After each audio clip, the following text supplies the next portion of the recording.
সে হলো জীবনের সবথেকে কাছের এক মানুষ। সে শুধু গুরুজনই নয়, সবথেকে কাছের এক বন্ধু, প্রিয় বন্ধু। সে শুধু হাঁটতে শেখায়নি, শিখিয়েছে কিভাবে বেঁচে থাকতে হয়, শিখিয়েছে জীবনের কঠিন থেকে কঠিনতর পরিস্থিতিতে কিভাবে লড়তে হয়।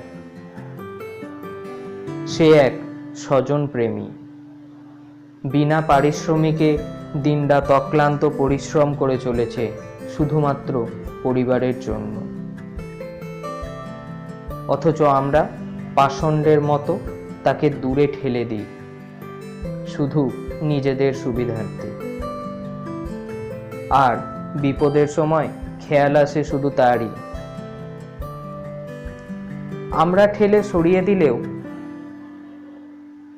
সে কখনোই আমাদের ঠেলে সরিয়ে দেয়নি।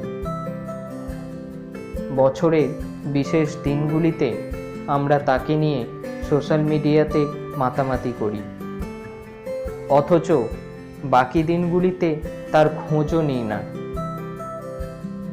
এই স্বার্থপরতার ঘেরাটোপ থেকে বেরিয়ে এসে আমাদের উচিত তাকে ভালো রাখার, কারণ সে ভালো থাকলেই তবেই আমরা ভালো থাকব।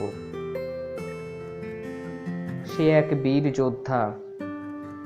Doctor, master, traffic police, military তো অনেক হলো, তাদের অনেক দিয়েছে সম্মান। এবার পালা সেই মানুষটির, যে 9 মাস আমাদের গর্ভে ধারণ করেছিল, আমাদের মা।